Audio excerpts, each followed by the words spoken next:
Good evening, folks. We're going to get started to keep people on time. We discuss our superintendent, Mr. Farrow, superintendent.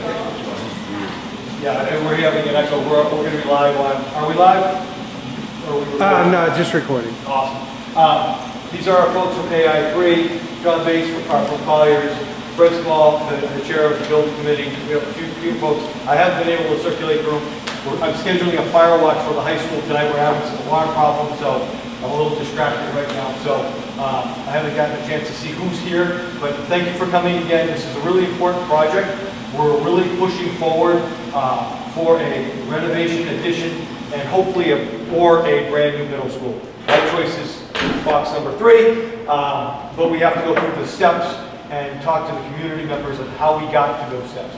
So we've had a couple of forums already. We will have one more probably in late February or early March, but this is one to see where our working group and our building committee kind of has steered us into a couple of options.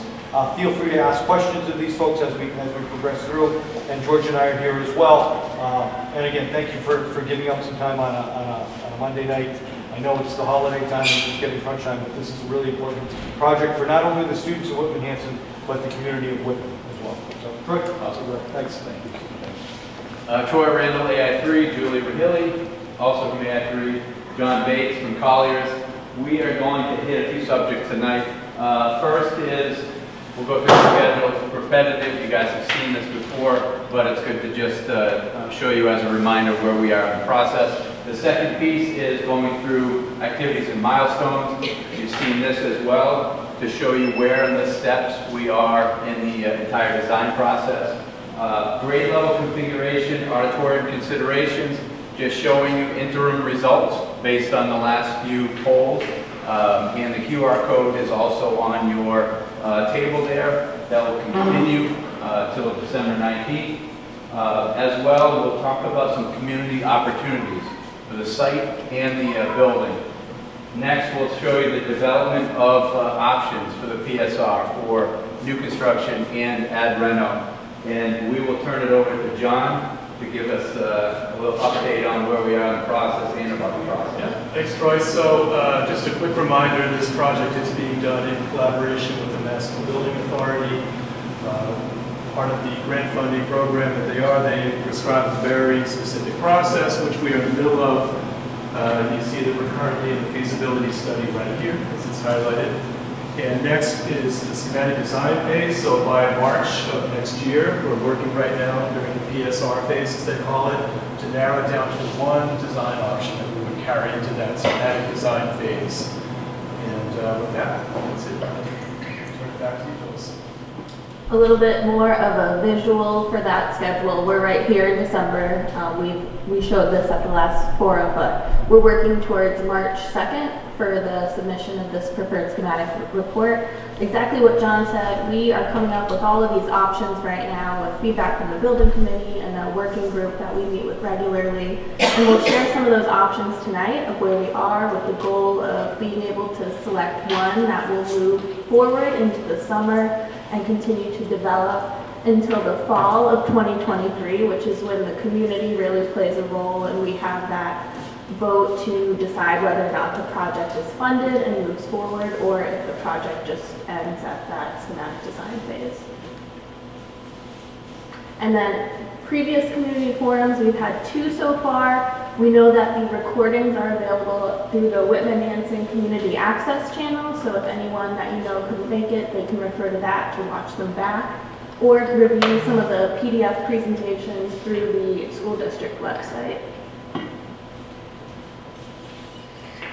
So just a snapshot here of the last 2 forums and the number of respondents and what the balance is of grade configuration and auditorium topic. You can see here, you can't get any more balance than this. 50-50 split between 6-8 and 5-8. The respondents, about 72 respondents. So it's not a high level. It's somewhat respectable, but it would definitely need more input to take that as a serious consideration. And it's, again, like I said, it's 50-50 split. Some of the comments based on either 6/8 or 5/8. In the 6/8, it's cost and space of switching to a 5/8. Middle school traffic concerns by adding more students. We don't want a new school, too many kids as it is. 5th graders are too young to be with 8th graders. I don't see any advantage to moving 5th grade. Comments for 5/8, increased access to educational opportunities and more appropriately aged groupings. The sense of belonging and community they'll get by being there longer, stability and familiarity during the chaotic time in their life. The state-of-the-art building they won't get in the elementary schools, and then equity in the district. As far as auditorium, cafeteria, you can see a very significant portion of the respondents. There were 55 respondents as of today. 51% preferred an auditorium over the other options.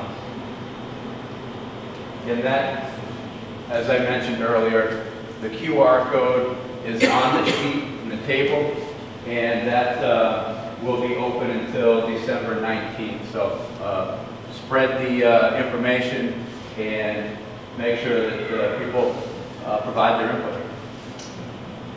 Is that survey on the district website or on social media? Both? District website. I had a problem trying to get on social media, but I'm going to see what I can do. But I know Mr. Small had posted it on Whitman Pride. I couldn't get it on the Pride, so I figured that right is a wide audience, but it is on our website. So maybe we can all grab that and post it Yeah. on Could- our private pages, right? Yeah, With that would be meeting numbers, so. great. It's on our middle school. Didn't I put an email to Eric? I believe I sent something out, that was a while ago when it first came out as well. So community opportunities, as you guys are very well aware, this building, the middle school building, is a community building and should be used as such. And there are many school opportunities as well as community opportunities. Academic, meaning entry plaza, outdoor classrooms, flexible plaza space, sustainable learning environments, using the site as an educational opportunity. And then for community, athletic play fields, outdoor basketball courts, walking trails, walking pathways, sustainable design, seasonal activities. We'll just go through some examples. Engaging entry plazas and entryways to the building itself and the site. Likewise, in the second image, engaging the entry site, having a welcome environment for all. Outdoor areas, protected outdoor areas, this is a courtyard in the center of a building that can be used for classroom space as well. Flexible plaza space, used for classrooms, but also social events for students and community. Sustainable outdoor learning areas. Another location at Kennedy Middle School, different configuration, same scenario. Athletic play fields, Southwest Middle School in Quincy. The basketball courts, enhancing your basketball courts that you have now. Walking pathways through the site. You have an incredible opportunity with the wetlands and the buffer zones to have educational zones and walking paths. And then enhanced amenities with a gazebo, picnic table, something that the community can use as part of the site development.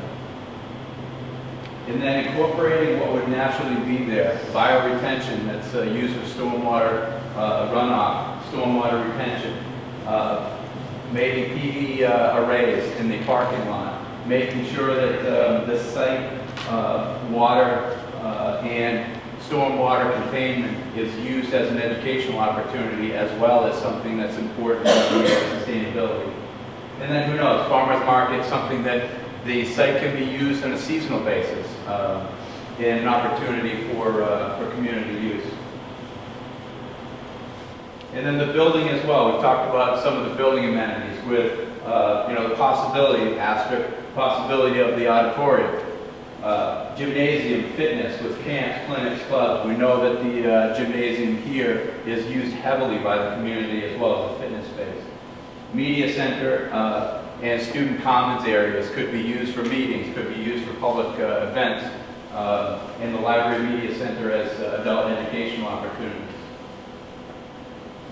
And then I'll just run in or give a rundown of the options for the PSR that we talked about earlier. We've since narrowed it down to 5 that we're exploring as a result of the building committee decisions. And so 4 of those are new construction options, all 3 stories high, and then 1 addition renovation option that explores adding a 5th grade to this existing building. Before we get into those, we just want to note that we have gone through a lot of sketches and a lot of iterations of these, so the options that we've landed on tonight came from an evolution of many options, and they'll continue to sort of evolve over the next couple months. Something that is a driving factor for all of the options is the existing site, so we call this site analysis, and what that determined for us was that this red area in between the existing building and the wetland buffer is really that ideal buildable area for a new school. It doesn't impact the existing building, so there's no phased occupied construction with students in the school, and it does the minimal impact to any of the town-owned fields. It'll also sort of allow for optimum solar orientation of a building, so we can really hone in on some energy efficiency. And then how that translates into an actual building. So looking at that same area of the site zoomed in a little, we referred to a lot of what we heard from the students and staff during those visioning sessions early on, and also just considerations to what the district has implemented into their educational program. So that large document that informs a lot of the future planning for the education. And so some of those important aspects were organizing the building for both academic and community use. As Troy mentioned, it's definitely a resource for the community as much as it is for the students. And so looking at how we can place a lot of those community spaces at the front of the building. We're also looking at the orientation of the academic wings, again, as it relates to solar, what's going to be the most energy efficient. That's an east-west axis, so that's what those red lines are indicating. And again, just placing that building where it won't have any disruption to the existing.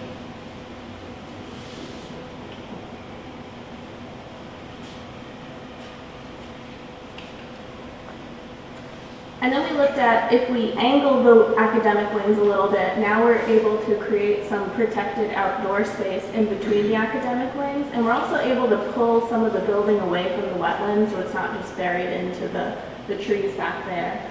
We've also located what we're calling the performance spaces, so maybe it is an auditorium, and student dining as sort of bookending this shared spaces corridor, so really providing some prominence to the building on site. And then the gym is tucked a little bit in the back just as a result of trying to make a really compact footprint. So the more that we can reduce the overall footprint of the building, that really returns as much of the site back to the community as possible. So how does that translate into a building? We're just going to run through the options from sort of the largest to the smallest. So this would be the 5 through 8 option with an auditorium. And so what we're looking at here would be an academic wing that is purely 1 grade level. So in this instance, that might be a 5th grade. And you're starting to see that form that's sort of taking shape in the academic wing. Now we're connecting more to the nature and the outdoor environment with opportunities within that plaza in between the 2 wings for outdoor learning opportunities. We've placed a lot of these shared spaces right across the front of the building. So in this case, what we're calling a student resource center and administrative offices for a lot of those eyes on the rest of the site, whoever's coming into the site, and then providing student dining with this great area right at the corner, getting a lot of natural sunlight and an ability for community use that could have parking in the front, or if you're traveling towards the gym, a secondary parking lot so there's less congestion on site. Moving up to the 2nd floor, again in that shared spaces wing, we'd have a lot of the arts and a lot of the technology right along the front of the building, with the media center sort of bridging art and tech spaces. We're grouping the music and the band in the auditorium, so there's some crossover between resources. And then again, a 2nd academic wing sort of exclusively to itself, if they want to be, or having the opportunity to sort of spread into that shared wing for cross-discipline use. And then on the 3rd floor, in this case, we would have 2 academic wings, a 7th grade and an and 8th grade. And altogether, those are creating a really compact footprint on site.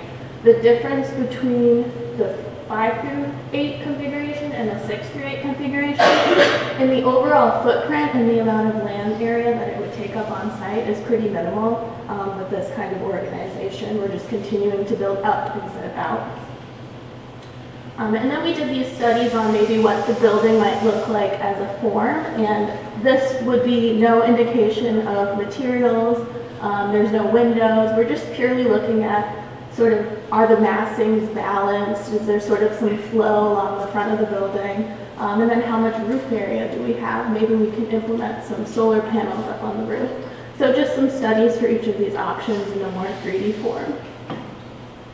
And then I can run through the rest of them pretty quickly. The only difference in this one would be no auditorium, so if that's something that, a direction that we end up going in, we might instead replace what we'd previously put the auditorium right in the corner for kind of this prominent form on the facade. Instead, we might have sort of some of these innovation labs, so those could also put some learning on display.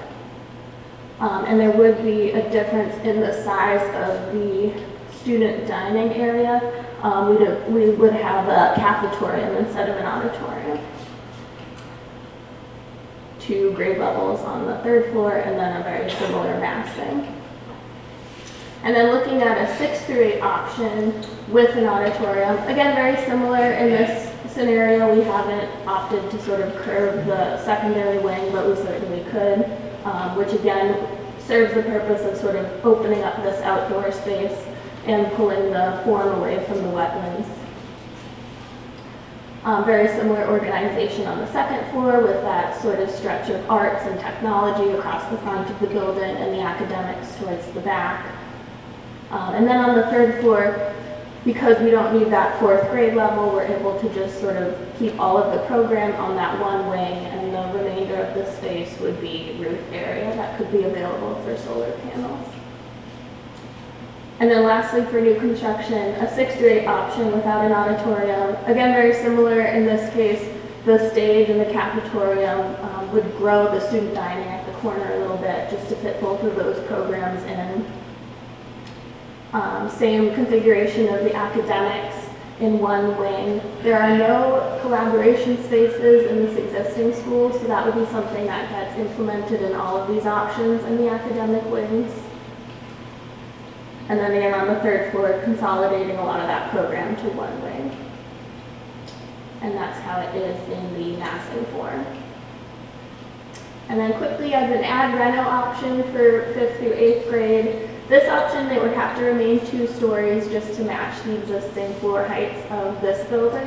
And so we're proposing the addition of an academic wing, a 2-story academic wing along this perimeter, and then that would sort of continue this main axis or main street as it's known in the existing school, with the addition of an auditorium being another big component of the scheme and related arts and music classes as part of that addition as well. We would have to enlarge all of the existing classrooms in the school because they're currently undersized, and so what you're seeing is the removal of some existing partition walls to expand into the classroom sizes that are required by the MSBA, and as a result we would need to add a couple classrooms at the end of each of the academic wings to bring the number up to what would be required. And then on the 2nd floor, that addition would connect at the 2nd floor level, and then all of the single-story spaces would remain as such. And then the ad reno as a massing form, just kind of thinking about what the front of the building might look like, trying to make it a little bit more appealing. It would certainly have its challenges, and we would continue to explore that if that was something that the committee ultimately decided was worth exploration. And so that was all of our options that were continuing to evolve. Nothing's sort of been pushed into the front at this point, and we're continuing to kind of make moves and get input from district administration and all these other key players that will influence the building moving forward. Excellent. With that, turn it over to you. Sure. So again, some of the options here. I think big ticket decisions, we have things that we've talked about in our small working group, is should the district move to 5 through 8, and auditorium, cafetorium, and we excluded gymatorium. It was something that a small working group really wasn't interested in. What you're sitting in right now is a cafetorium.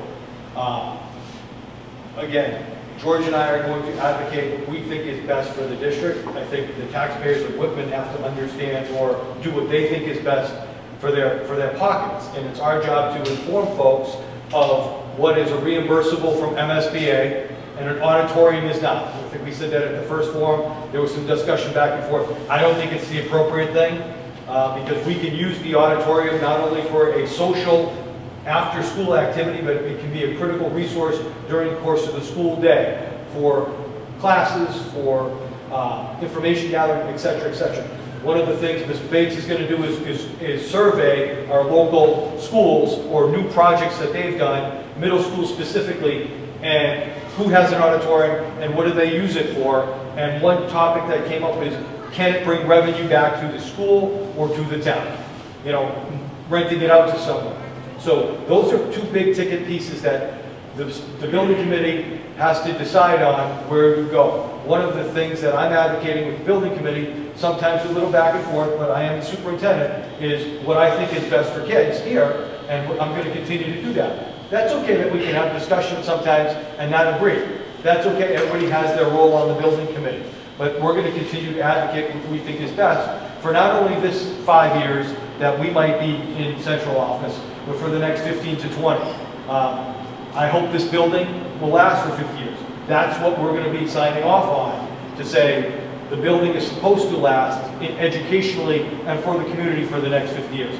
That's sometimes really difficult to do because we're looking into the future that we don't know about. One of the things that we think that has come into that we can really look at now is our enrollment, and we've done a 10-year study to 2030, and our enrollment pretty much is leveled off. We did take a dip 16 through 20, but based upon MSBA look and NESDEP, which is a company that we go through, our enrollment has leveled off. So we're going to have an idea of where we should be. And I know one of the comments was the school is too crowded now. Well, if you look at the Whitman Middle School right now, it's not as crowded as it was 10 years ago. We've lost 200-ish kids. So it's definitely less crowded. So adding that grade level with either a renovation, addition, or again, and I'm going to propose new building, the building will be designed for the amount of kids that it's appropriate for. So those two big things that are out there. The other piece that we are going to be discussing, and I think Fred and I have talked about it, it's going to be on the next agenda, and it's been brought up, is our lease agreement and what that entails with MSBA. So stay tuned with that. When I talk about the lease, right now currently we have a lease agreement with the town of Whitman that we run the school building briefly. We have the school building during the course of the school day, and after school and on weekends the town has access to the building, the fields and such.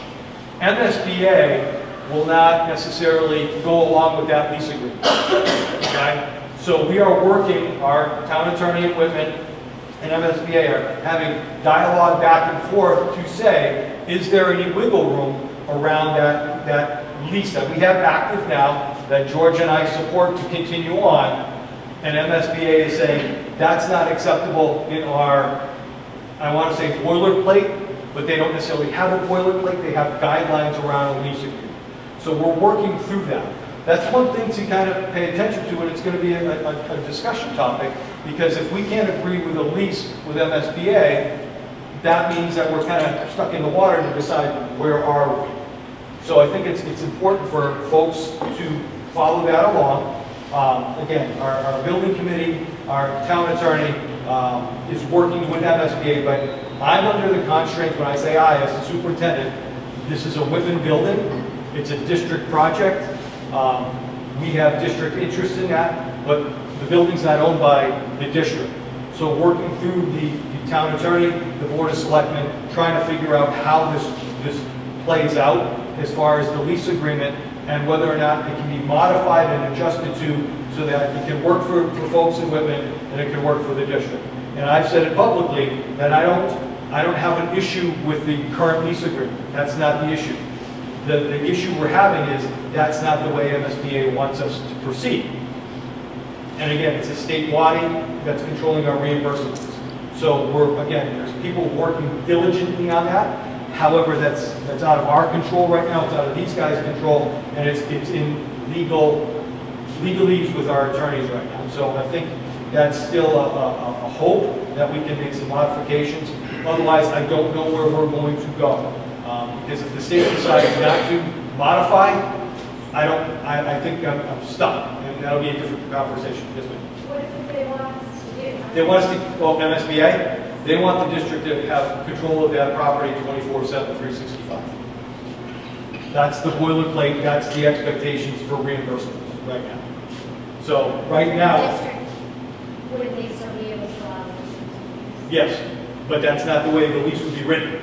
And we're trying to work on a few things to see if we can proceed through that with an amendment, whatever. You know what I mean? I'm not a lawyer, and I'm not, that's not my area. But again, I think there could be some move, and I don't know if it's this body here controlling $57 million, and this is what we want, and I'm very happy to take the money. And the town of Whitman saying, we're afraid when Jeff and George leaves that the new superintendent, this is what we said, will change that, and they'll own the buildings all the time, and they're going to bill us for that. And I understand that concern as well. So again, trying to work through that process, because this is a big ticket item, and we need this for our students and for our community. So, Hanson had to go through an SNDA with that addition to the form, that Indian had, correct? Well, when they were looking for a new building. Yeah, like, Correct. and there was no stipulations on their leases, correct? I wasn't superintendent, so I don't know. 2013, 2014, I'm not sure. Yeah, they don't have any stipulations on their leases. So what is unique to Whitman that they would have this odd thing? Because obviously, for many years, since we've been in school, they've allowed the community to use this. Has never been an issue. And, we would have influence as community members on usage. And Yes, never received any MSBA money. for any of their construction. And The only thing they might receive was for the. They got feasibility money. They denied. That was it. They They voted it down. So, The high school controls those fields. So when Whitman Youth Football, or Hanson Youth Football, uses the football field up there, they pay significant money to do that, to rent those fields. but they also care for this field too. No, they don't. Then what are we paying? Whitman doesn't care for the high school field. Exactly. The high school cares for it. Right, so what I'm saying, so now Whitman Youth Soccer, Whitman Baseball, get those fields are allocated by Whitman Recreation. Whitman Recreation controls the fields after school is out. So those are town fields versus the high school, which are regional fields. I guess what I'm saying is, what does Hanson do? Does Hanson youth soccer? Hanson doesn't have an MSBA agreement that they have issued. This is what I'm saying, is Hanson youth soccer also is now merged with Whitman youth soccer, and they're obviously able to use the fields over there as well. So it seems as if it can function quite well in what happens in every other town in Massachusetts. and Good. everything that was done in Hanson, any monies that they received in the high school, that was under SBA. Now it's under MSBA, so it's a whole different set of rules and governmental agencies that we're dealing with. And that was when Hanson Middle was built in. Correct. Correct. And in 2015, when that didn't go through, I think it was just feasibility money. Since they didn't vote the project in, it just died right there. One of the things that the regional agreement has in a separate lease agreement with Whitman and the region is explicit language putting the fields here in the middle school under the control of the Whitman Youth Soccer and baseball. So, and it's explicitly stated that it's these town organizations that have, so it's non-exclusive use of the school. Whereas the MSBA in section 2.05 explicitly states for us to be eligible for reimbursement, the region has to have exclusive use of the school. And so I appreciate the efforts that the administration and the development project managers are making to meet with the MSB director, PA director, to iron out some compromise language, because it's in writing. Right now, we have an agreement with the region to have the town use the school, operate the fields, and the MSBA says we can't have that, you're going to take our money. So I appreciate that it's going to be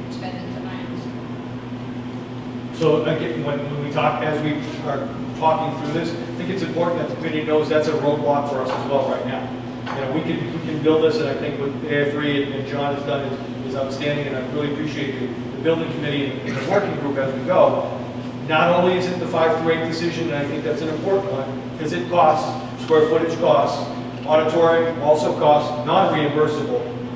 However, the lease piece, and George and I have gone back and forth, you know, we're kind of stuck in the water if we can't make a merger, wiggle on this, and we can't get consensus from the board of selectmen to approve this project going forward with their endorsement, because I think that's super important that all town boards are in sync as we progress through this, because we need the town to be behind this, especially when it's coming to a vote, and understanding the cost, what it's going to cost the taxpayers, and to come to the final ballot box vote.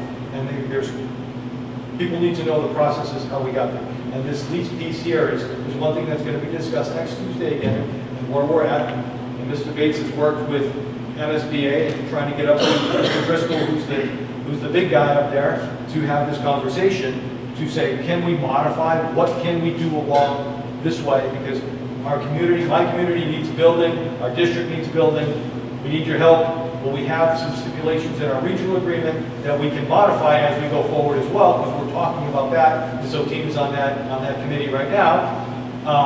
But I know they hold the majority of the dollars in the Commonwealth, and we have to see where we can go there. Before we can even proceed to doing anything further, we have to understand where we are with the lease. Yes, ma'am. So I appreciate the recommendation that we kind of keep an eye on some of these tenuous issues.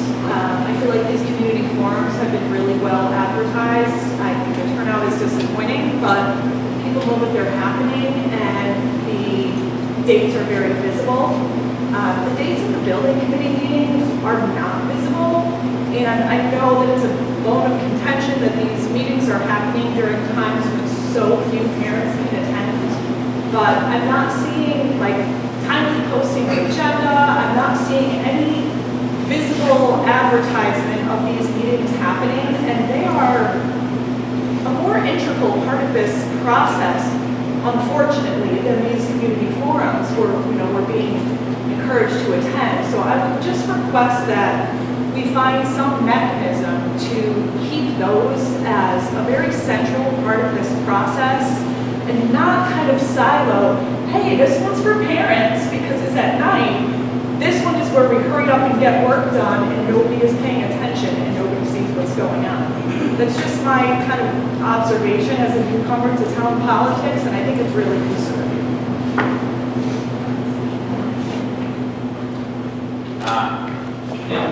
We've been having discussion for a while now. We think we reached a more viable solution. One of the items that both AI3 and Colliers, when they were interviewed, one of the questions we had was, how adept are you at getting information out to the public? Because that was something that was important to the building committee at the time. What Colliers is going to be doing, working in conjunction with the district's website, is being able to create a page that everything will be on that page. There will be a link from the district page and a direct link that people can go to. And it will be maintained by them. It will be timely. It will have the information that you would seek. It would also have the historical information and handouts so people will be able to receive those. That's a great improvement. It sounds like a step in the right direction.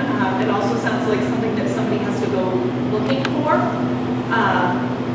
in order to find. And so if we as townspeople can take that link and disseminate it more widely in some of the town groups and places where people are already paying attention, I think that would help a lot too. And it'll be readily available, again, two different ways. One to go directly to it, and the second is prominently through the district webpage. So we're trying to create a few different ways that people can find this. And let me say that the building committee is kind of set a meeting at a time, but I can tell you right now the January meeting is already set. So at the next Tuesday meeting, I'm going to ask the building committee to see if they can schedule the next one into February and those next meeting dates. So it can be a month ahead of time as we post it. But we've been meeting since the summer of, I don't know, 2 years now. And the committee has kind of decided, well, we don't need a meeting this week, so we haven't set up, they haven't, the chair and the vice chair of the committee haven't set something as a long-range agenda because of the need or not need of that meeting. But I can tell you the one is set for January, and we're going to need meetings consistently in the spring. Thank you for mentioning the fact that these meetings are very convenient for a lot of people to attend. I've spoken out about that in the past, and I think,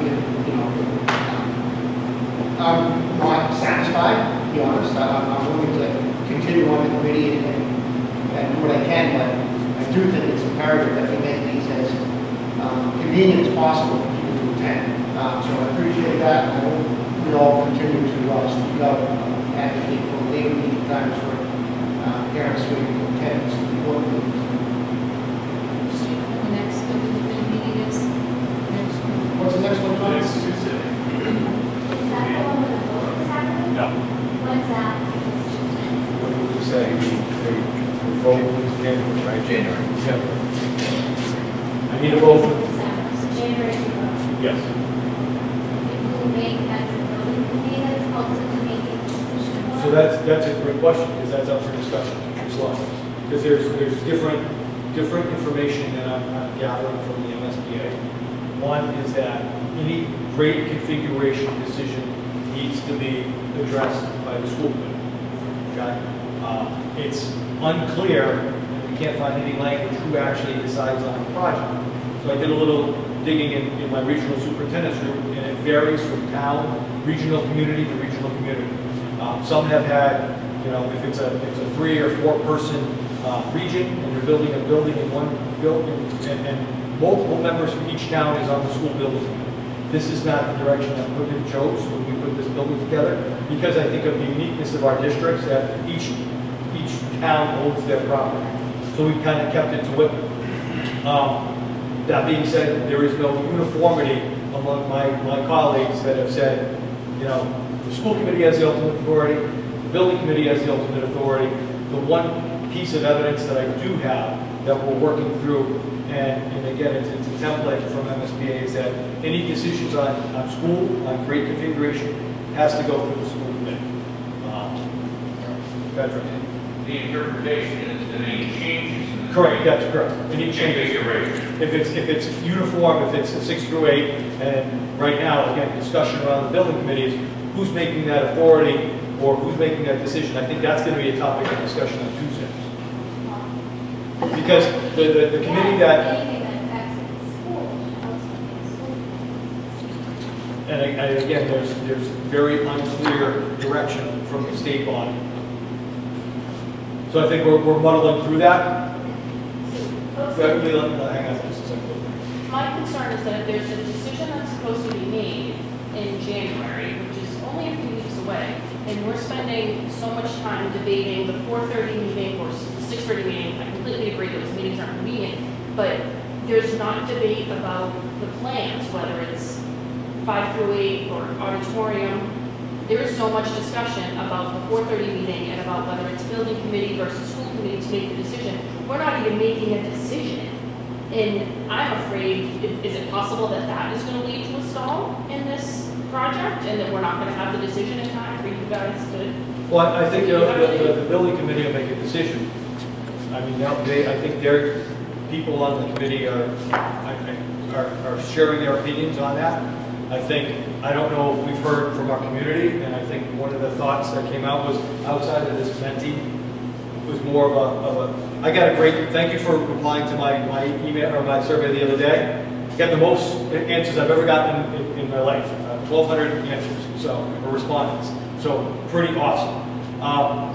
The thought process was me as the district sending something out to Conley Elementary, Duval Elementary, and Whitman Middle School parents, and just saying, hey, look, these are things that are being discussed. Instead of doing a QR code, check this box, check this box, check this box. It closes tomorrow. It's an easy survey. You don't have to click on anything. So if I was going to bring that up today, if I'm getting some nods on that, I can whip some, have our person whip something up. put it out there. So by next Tuesday, the building committee can have a voice of my school community that can't make these meetings or can't make those Tuesday building committee meetings. So we can put something together.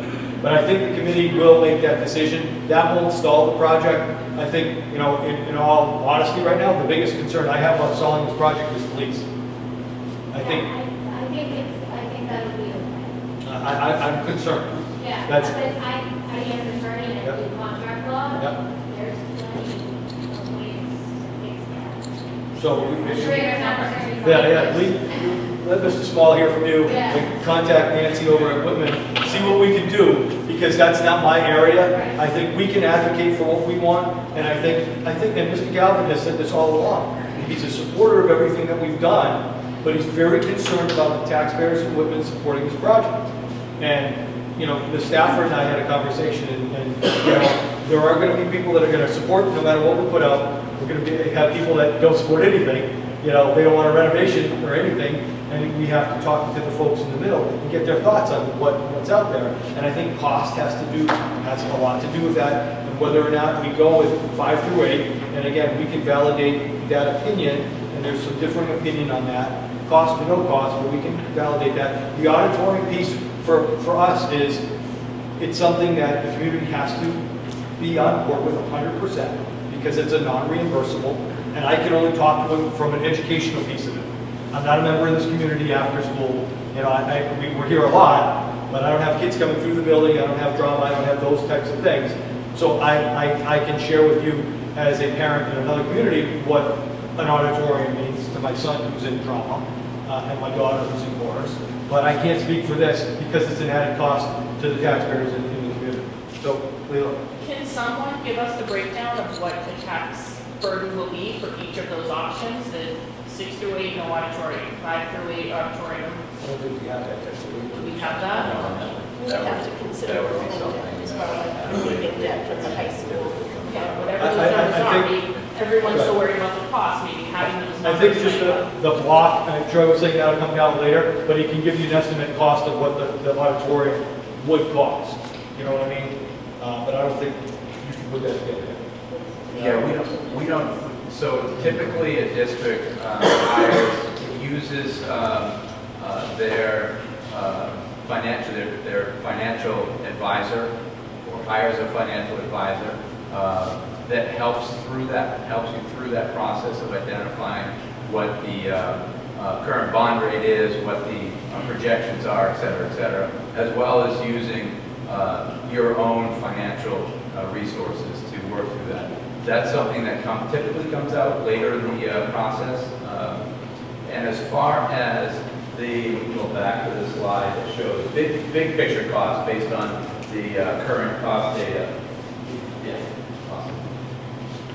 This gives a relative cost to share of the project, meaning 6-8 auction, no auditorium, is about $93 million. The town share is between $47 and $53 million. And you can see the relative difference between the 4 options, construction, and then the 5-8 option in this particular case.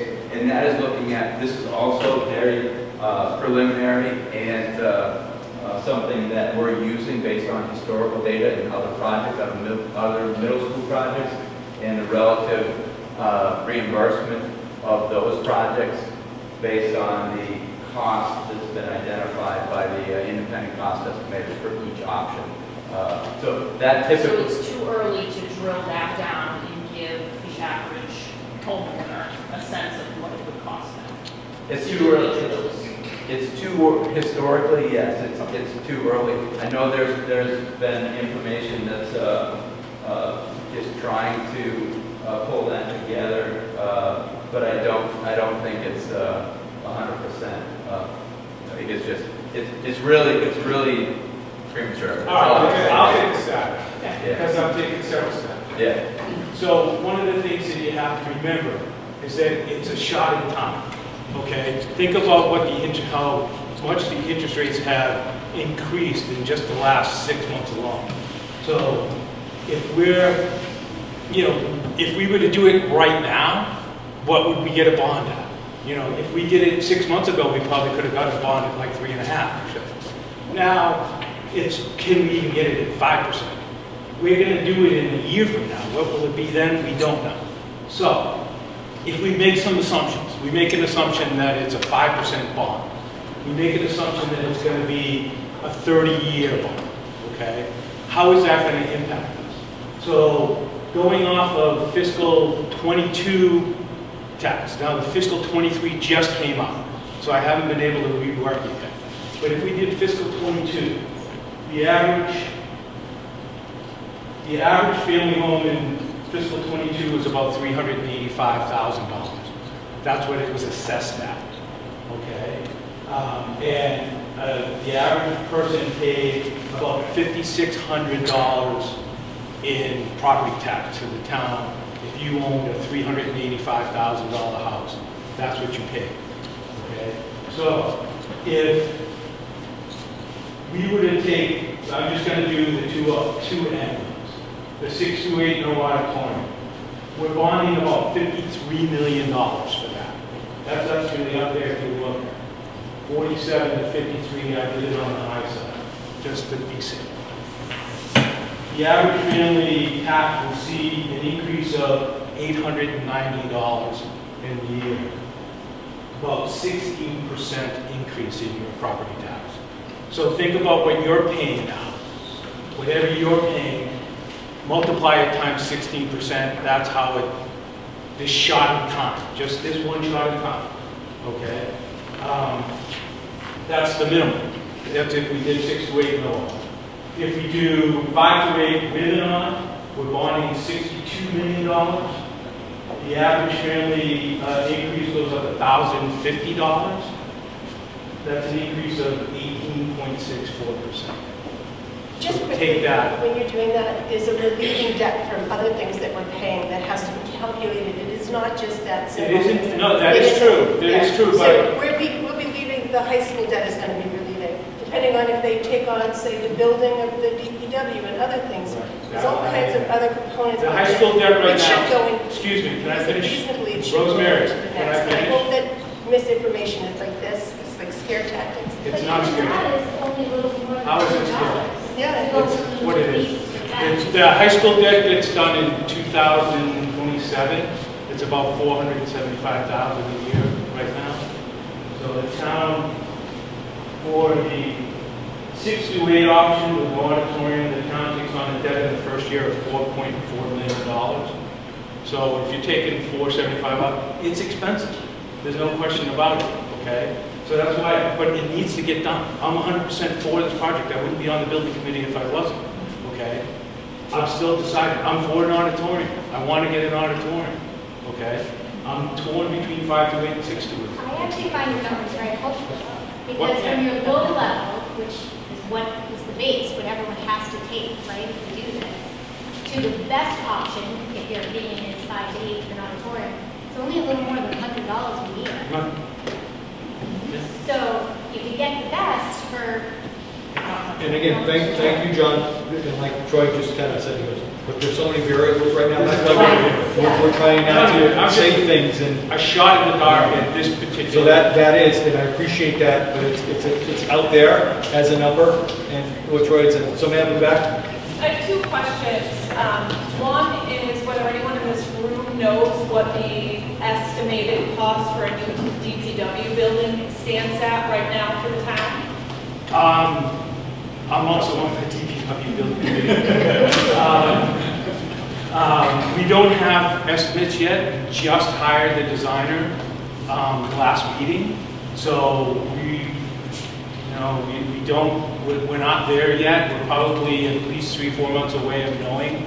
But I will tell you that we're trying to get it ready for the May town meeting. So that's my second question. Is the timing that our taxpayers are going to have to go to the town meeting this year and vote for or against an extremely expensive DPW building from which we'll get 0 reimbursement from the state, and then the next fiscal year have to go to town meeting and vote yes or no on a school project, and again have the students in this district, in this town, come second or be a lower priority than all of the other towns' priorities? Actually, we're hoping for next November for the school vote, so it would be a special town meeting in November.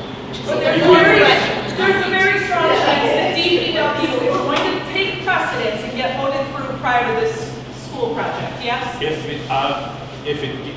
It's going to get presented first, probably, yes. Because there's a lot less to it. Go ahead, we're not saying this. As a parent and a school committee member, if the administration is going to send out a survey, I would prefer that there be one question. The question, because we are, for better or worse, a regional school district. The question in my mind would be, would you like a 5 through 8 middle school with an auditorium that is equal and equitable to the learning experiences that students have, and answer? Yes or no? Yes. Yes, I want what Hanson has.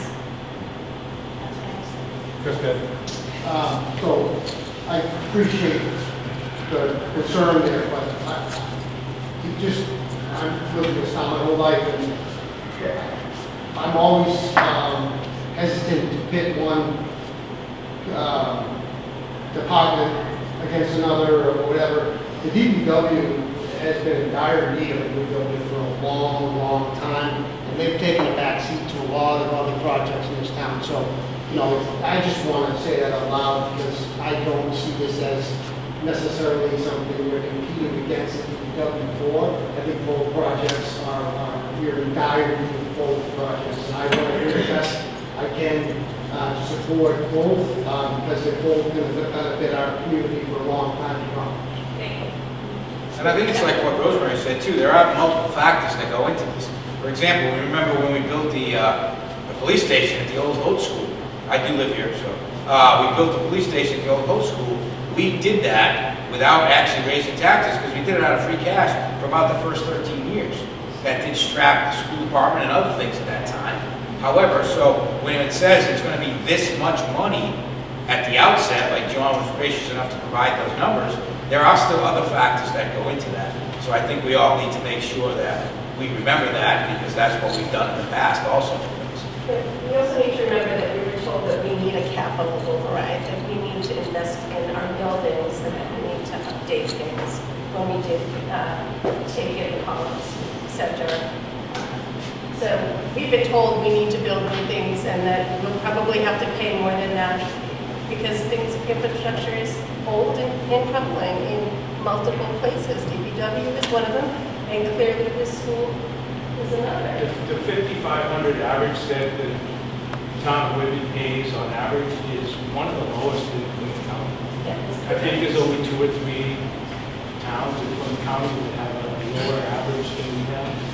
So, that, So, in terms of the auditorium and the lease, the auditorium is in the building. So, in the building, it actually, after school right now, the lease says that the town has access to all the buildings. Yep, so town basketball's right in there right So now. that it really wouldn't be necessarily unless it's someone from out of town using the auditorium, it wouldn't be it. Yeah. So the auditorium doesn't necessarily claim to the lease. The lease is the whole project right now. So I see that, again, three prongs, 5 through 8. The auditorium is a cost that's non-reimbursable for the school district and for the town, and then figuring out whether or not we can modify that boilerplate from MSBA. But yeah, so in real functioning right now is I would say, hey, look, if we had a new building auditorium and we want to modify it, and Donna's dance studio from East Bridgewater wants to have a small, because the auditorium is not going to be as big as the Performing Arts Center in high school. It's not. It's a middle school auditorium. And if they want to have a small performance or a play or something like that, we would use a boilerplate template, work throughout the town and say, this is what we've been able to build, and go from there. That's not what is in the specs of the MSBA right now. So we have building use at our high school that we rent out space, the Performing Arts Center, Brockton School of Nursing, so-and-so's dance studio, and that's how we keep the auditorium or the Performing Arts Center functioning sometimes, because we don't have it necessarily for facility repairs in the district budget. So building use kind of takes care of that. That would be something we're investigating for if and when we get a new building and an auditorium in the town. I brought them in middle school, that's not what this comment is about, but I do have a concern when you keep hearing, we're only looking at this as a 50-year project, and then in 50 years, we're gonna look to be needing another new building. What is the plan for DPW, for this building, for the high school, for all of them, to keep them in line with what needs to happen, so that we're not in this place again? Like, that is my big concern. I also know, like, it goes out to bid, and you get the lowest bid is what you get, and I work in a district where that's what happened, and there's a lot of things going wrong now. So I think the best I can answer is that, you know, right now the high school's still called a new building. That's going to be almost 20 years old really soon. So when the RTU unit for the air conditioner goes down, people are like, whoa, it's a new building.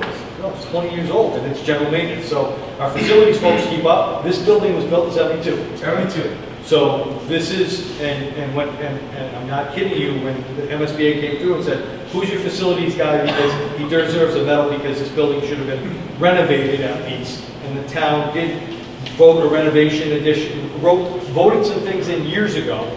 Conley, Duval, and Whitman Middle, and Whitman Middle got the little piece of the money. So that was appropriated to Conley, Duval, and this is where we have. So we've been asking and putting things on the capital plan over time, but our process is an internal process.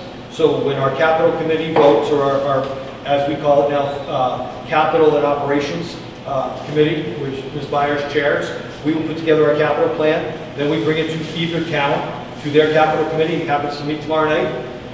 And we go forward with that, and then the town either pushes it forward to the selectmen as an approval and a checkbox, and FinCom as a checkbox for town meeting.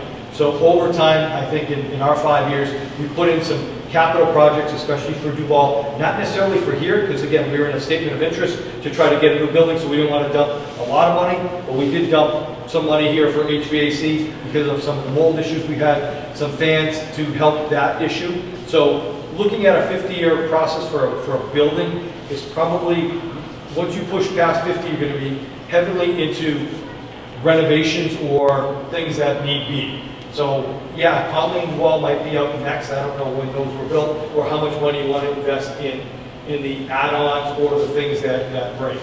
So when I just say 50, I know that lease agreement with MSBA is like 50 years. So before they would even look back at doing something different, we need to manage this facility for 50. I think if you look at it from the community aspect also, if you look at it with that long-term lens, and I'll say this as a resident because Jeff doesn't live here, the addition of an auditorium might also be in a 50-year look.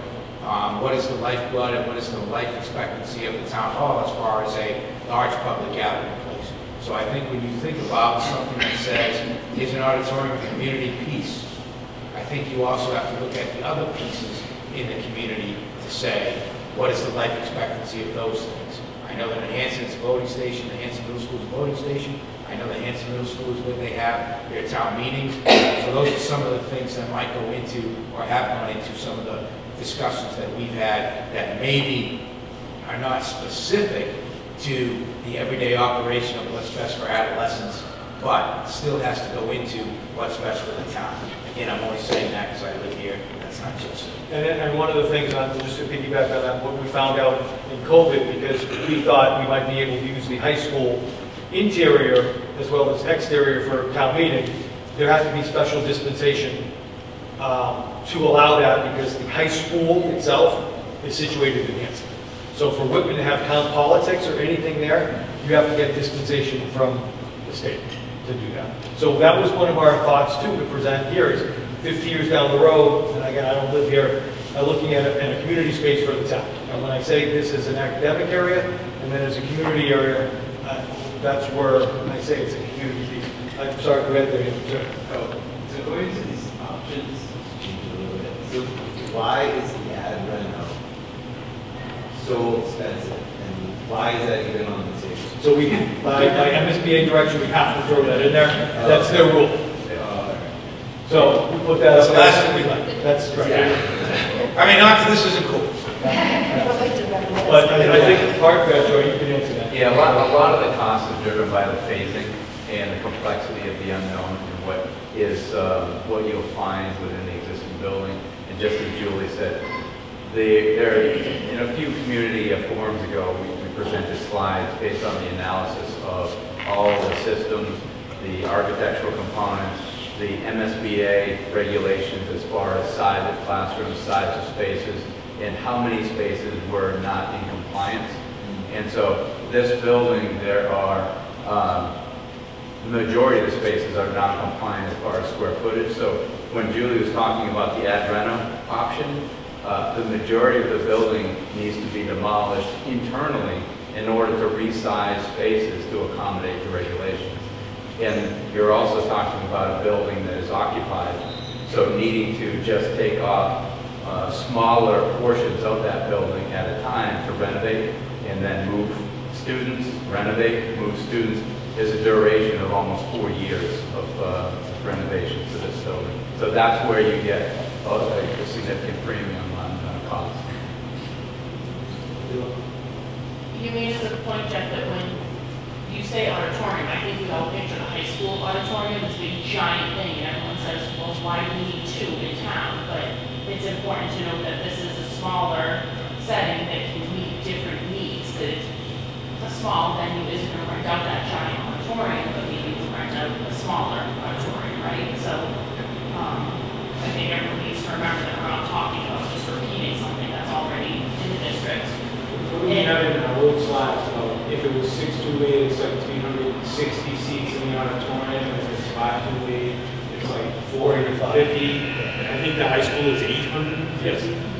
None of the auditoriums fit max students, so we can't fit the entire 4 classes at the high school. You wouldn't be able to fit all 4 classes here no matter what size.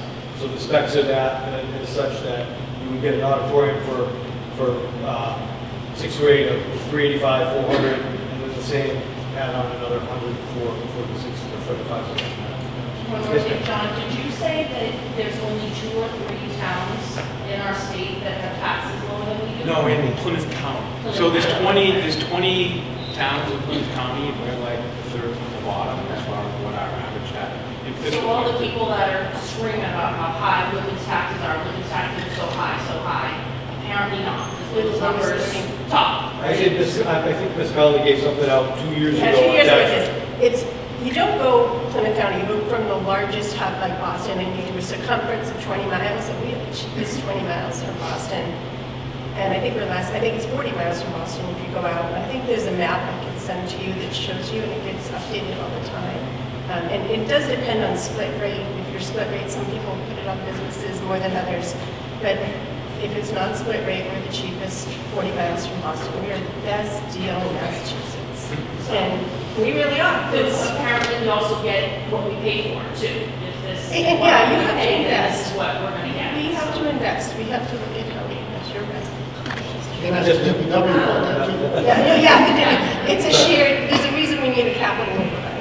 We have I have a question about the model that you presented that had the outdoor space. So what goes in that space to prevent distractions in the classrooms that are on that interior wall? Because I know that was like a big concern in the echo, because it's in 3 stories. Echo that will happen, so how are you going to sound absorb and not distract the classrooms where kids are accessing that space? Yeah, there are numerous things that we can do. We haven't gotten to that point in the design process, but we have designed several courtyards in middle schools, high schools, and it all depends on materials.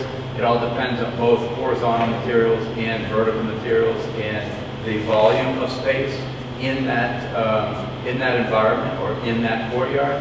And so we look at wall treatments, we look at the volumes, look at the materials on in the sort of the planing vertically in the courtyard area, as well as materials in solid void windows in the courtyard. What about your first courtyard that you designed with Kansas Regional High School? Any issues, Jeff? You turned the building first? For the interior courtyard? And there hasn't, we've designed, in the last 20 years, 100 projects, and at all different sizes, scales, etc. And the courtyard, sound, noise, acoustics, I don't recall any coming up at all. So one of the good things that I think if we in the building, it would be climate controlled, so the windows would be shut, so you wouldn't have the windows open and the bees coming in and the kids outside hearing the kids at recess, you know, yelling back and forth, because it would be climate controlled, and then you can really control the noise factor with blinds and things like that. And I think that's what we do. That's what they've done on the first floor, especially at the high school, is you pull the shade and you still have adequate light. And if you want the courtyard light, it's great when you have climate control, so the room temperature is there, and you don't have windows open so you can hear every sound that we have now here in this building. And you've seen in most of our other schools now, we've added eight air conditioners, at least window units, so that distraction from other doors is minimized for that. That's a very good question. Other questions that these folks can answer, that we can answer, that Mr. Small, do you have anything to add? Good. Just, you know, the next building committee meeting, I know it may be tough, but it is next week. We are going to be talking as a committee further about the grade, the auditorium. I'd like to think that everyone has as open mind as possible, you know, as the consideration of everything, and just trying to weigh everything out.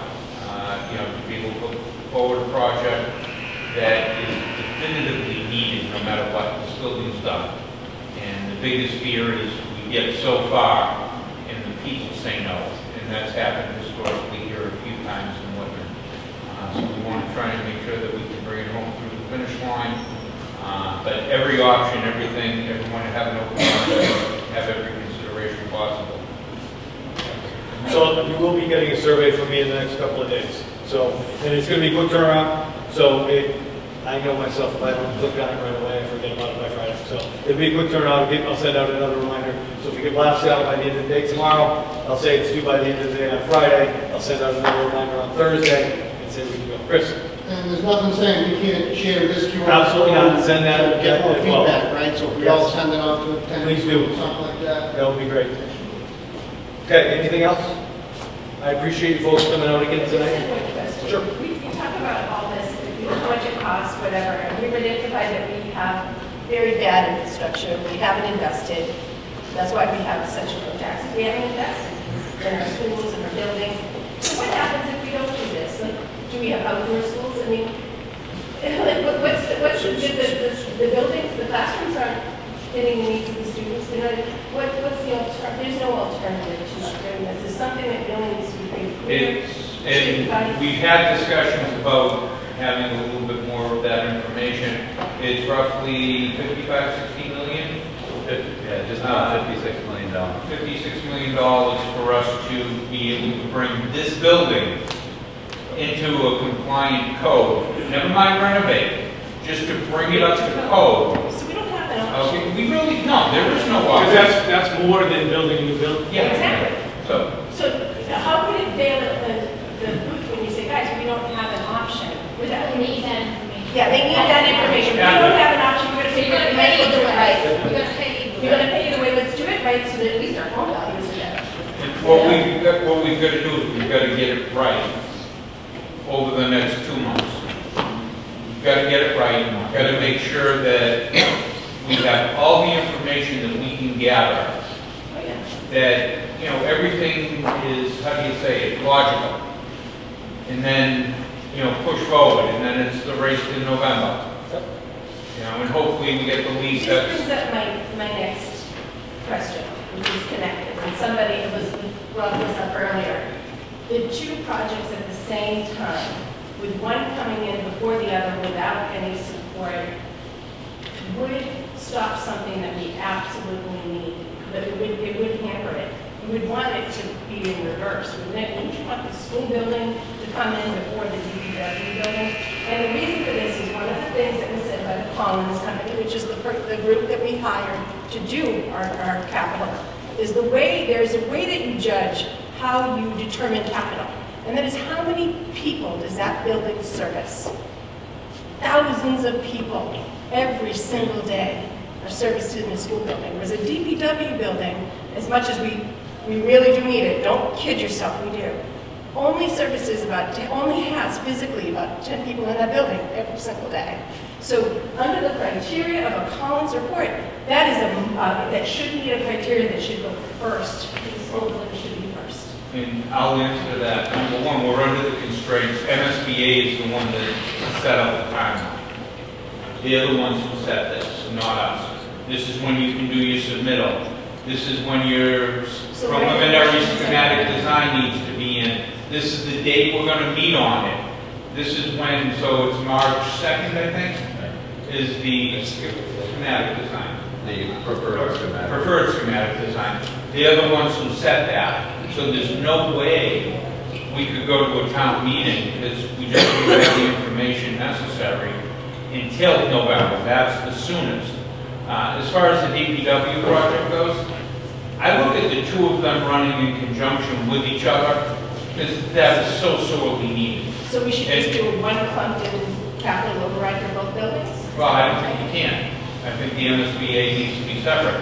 But I think that, at least I know myself personally, I'm going to be 110% behind a new DPW building, and I'm going to be probably 150% behind a new school.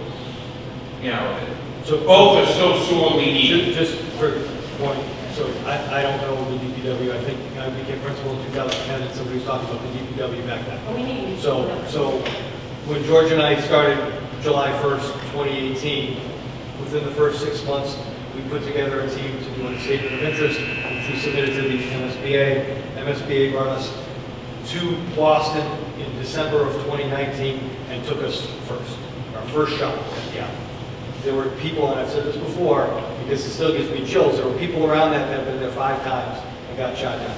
We have a bite at the apple that they gave us back then. COVID has kind of curtailed us a little bit, so maybe we're coinciding with DPW a little bit more.